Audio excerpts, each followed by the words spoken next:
¿Por qué no debes desvelarte en Semana Santa? ¿Y qué pasa si lo haces? Dicen que durante estos días sagrados, el mal aprovecha cada ventana abierta. Y lo más inquietante es que hay personas que decidieron ignorar estas advertencias. Y no vivieron para contarlo. Seguramente has escuchado o visto cientos de videos diciendo que no debes salir, desvelarte o mirar espejos de noche en Semana Santa. Pero, ¿alguna vez alguien te explicó el por qué? Hoy no solo te lo voy a contar. Te voy a mostrar casos reales de personas que desafiaron estas creencias y terminaron viviendo experiencias tan aterradoras que todavía se cuentan como advertencia. En muchas tradiciones cristianas, especialmente en América Latina, se cree que durante la Semana Santa, el diablo está suelto, rondando en la oscuridad de la noche. Por eso se recomienda cerrar bien las ventanas, cubrir los espejos y evitar ciertas acciones. No comer carne, no beber, no bailar, no tener relaciones. Y sobre todo, no tentar a lo desconocido. Algunas de estas reglas se siguen por respeto. Otras, por miedo. Sin más, empecemos.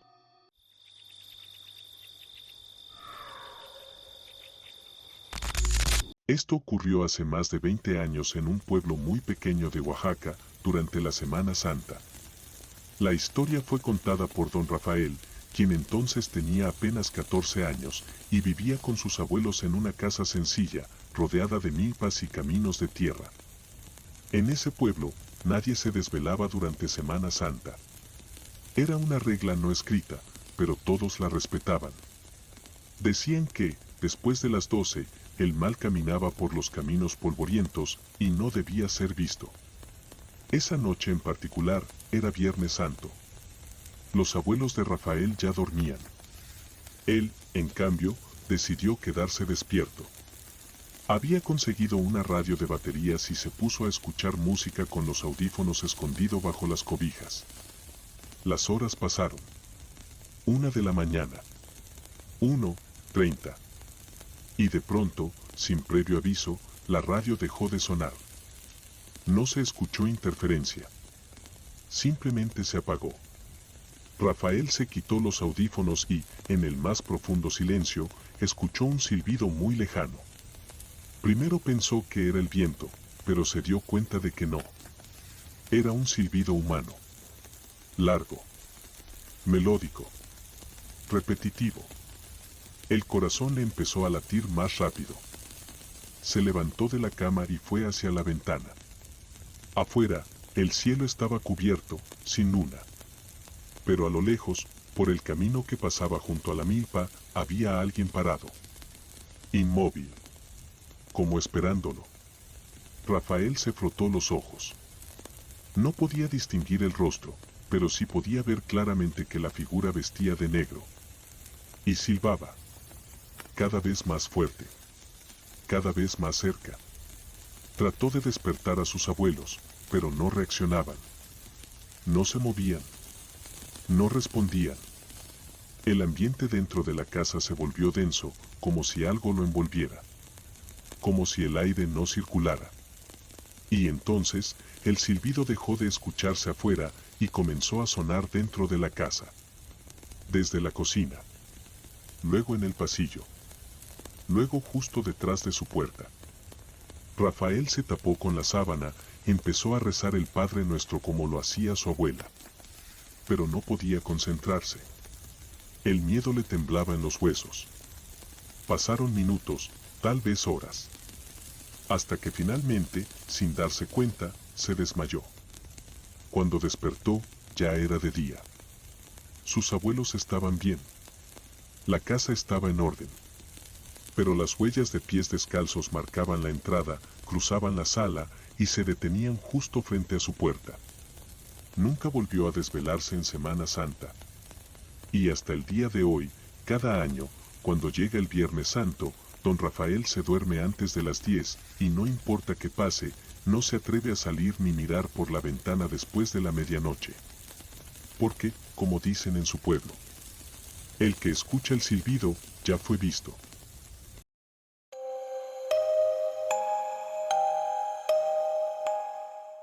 Durante la Semana Santa, en un pequeño municipio del estado de Guerrero, la familia Mendoza seguía una tradición particular que los diferenciaba del resto del pueblo. Mientras todos asistían a misas, viacrucis y se resguardaban en casa, ellos tenían una costumbre que pasaba de generación en generación: tapaban con mantas blancas el rostro de todas las imágenes religiosas de su hogar. Nada debía quedar expuesto, ni la Virgen de Guadalupe, ni los santos, ni ninguna representación sagrada. En el comedor de su casa había una imagen de la Virgen, de unos 50 centímetros, con su rostro clásico de paz y ternura. La noche del Jueves Santo, el padre de familia cubrió cuidadosamente cada imagen como era costumbre, pero algo esa noche sería diferente. Pasada la medianoche, alrededor de las 12:30, la casa entera se estremeció por los gritos desgarradores de la pequeña Isis, la hija menor de la familia. Su padre corrió a su habitación y la encontró en un estado de shock total, llorando desconsoladamente, señalando hacia el comedor sin poder articular una palabra. Entre sollozos, logró decir solo una frase: «Es que, ella es mala». Nadie entendía. ¿A quién se refería? ¿Cómo podía hablar así de una figura religiosa? Al acudir al comedor con una vela, pues no tenían luz eléctrica, descubrieron algo que les heló la sangre: la manta que cubría el rostro de la Virgen estaba en el suelo, y su expresión había cambiado. Ya no era serena ni compasiva. Tenía marcas negras alrededor de los ojos, y su mirada ya no estaba baja, sino directamente apuntando hacia la habitación de la niña. El ambiente se volvió helado. Un viento extraño apagó la vela. Los hermanos mayores abrazaron a Isis mientras el padre, desesperado, comenzó a rezar una oración que conocía bien, la Magnífica. Fue entonces que la niña comenzó a reír. Pero no con su voz. Una risa ajena, oscura, gutural, salió de su cuerpo. Su rostro parecía deformarse frente a sus propios padres. Su expresión cambiaba. No era el rostro de una niña, era el de un hombre. Algo que no pertenecía a este mundo. Y detrás de la Virgen, todos vieron una figura oscura, imposible de describir con claridad, que se deslizaba hacia una ventana y desaparecía. Encendieron nuevamente las velas. La Virgen ya tenía su expresión normal. Como si nada hubiera pasado. A la mañana siguiente, el padre le preguntó a Isis qué había sucedido. Ella contó que, como cada noche, se había puesto a rezar antes de dormir. Pero esa vez sintió un miedo inexplicable. Algo entró en su cuarto, algo que no podía ver bien por la oscuridad, pero que se dirigió al comedor. Y entonces la imagen se movió. La miró directamente. Y su rostro cambió.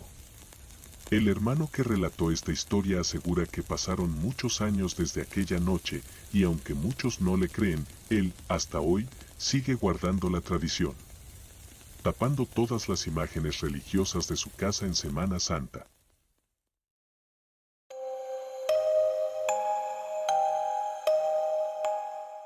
Cada año, en abril, en un pequeño pueblo de Perú, se celebra la Semana Santa con un fervor profundo.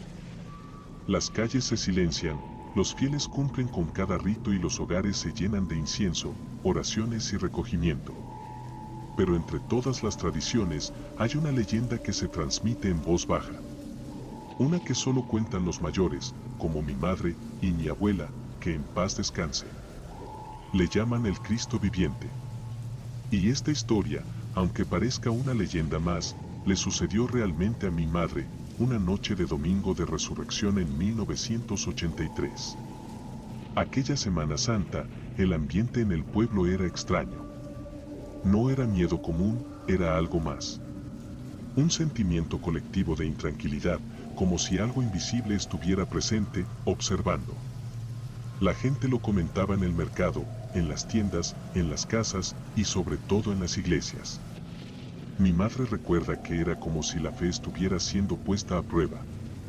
El domingo de resurrección, después de la misa, mi mamá y mi abuela regresaron a casa. Mientras mi abuela limpiaba, como siempre hacía cada domingo, mi mamá salió a dejar la basura en la entrada del terreno. El camino era corto. Pero esa noche, al acercarse a la puerta, vio algo que no olvidaría jamás. En medio de la oscuridad, esa oscuridad profunda de los pueblos sin alumbrado, vio la silueta de un hombre caminando lentamente. Dice que era inconfundible. Estaba desnudo, cubierto apenas por un lienzo, y cargaba sobre su espalda una cruz enorme. Una corona de espinas le rodeaba la cabeza, y bajo ella, sus ojos brillaban.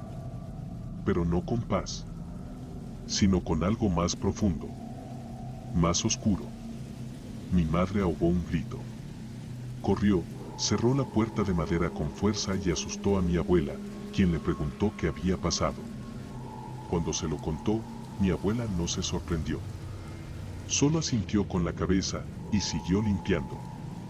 Entonces le explicó algo que mi madre nunca había oído tan claramente. En ese pueblo se cree que Semana Santa es un tiempo de juicio. Y que, dependiendo de cómo se haya portado el pueblo durante el año, Cristo se manifiesta de forma distinta el domingo de resurrección. Si el pueblo ha sido justo, lo reciben con bendiciones y paz. Pero si han abundado los pecados, Cristo se presenta con su lado más oscuro, como advertencia, como castigo, como recuerdo de lo que realmente significó su sufrimiento. No era la primera vez que alguien veía al Cristo viviente arrastrando su cruz por las calles solitarias. Por eso, en ese pueblo, no se sale después de las 10 en Semana Santa. Porque si te lo cruzas, ya no hay vuelta atrás. Mi madre nunca volvió a hablar del tema. Yo tampoco volví a preguntarle. Y aunque puedo buscar explicaciones lógicas, hay algo en su mirada cuando lo recuerda, que me hace pensar que lo que vio esa noche fue real. Hasta hoy, cada Semana Santa, cerramos la puerta temprano, bajamos las luces, y nadie, absolutamente nadie, cruza la entrada de la casa después de la misa. Porque Cristo vuelve, pero no siempre con los brazos abiertos.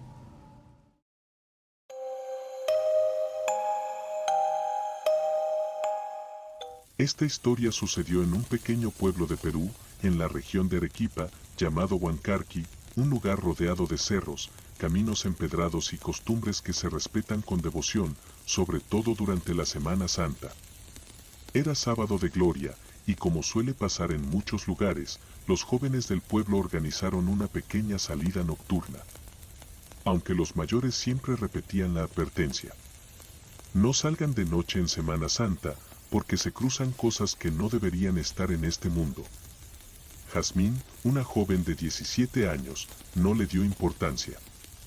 Salió con sus 2 primos y un amigo a dar vueltas por el pueblo, con risas, música bajita y botellas escondidas entre mochilas. Cerca de la medianoche, decidieron caminar por un sendero que lleva al río, un lugar al que muchos van en el día para refrescarse, pero que de noche nadie se atreve a pisar. A mitad del camino, escucharon un sonido extraño, como si alguien arrastrara los pies entre las piedras. Pensaron que sería un campesino o un animal.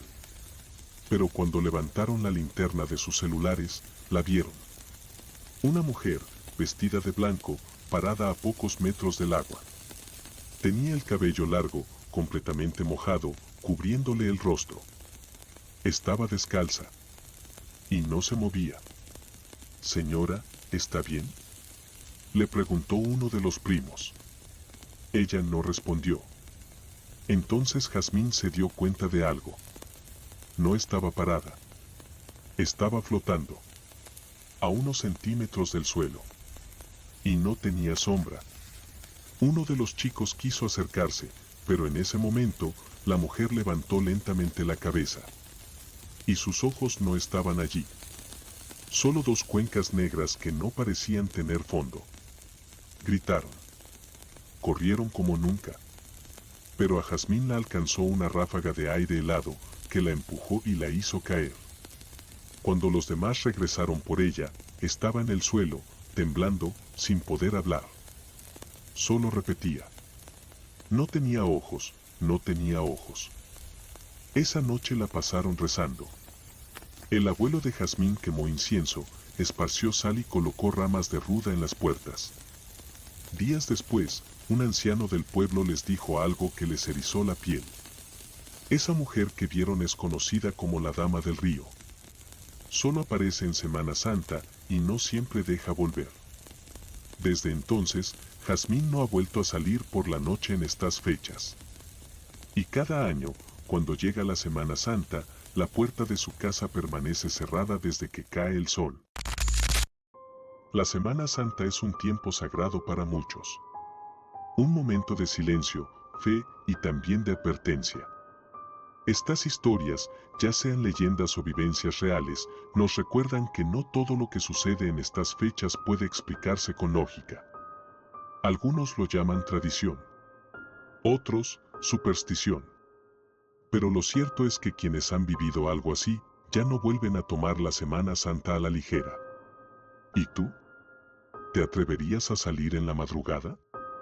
¿Desvelarte sin saber quién más camina en la oscuridad?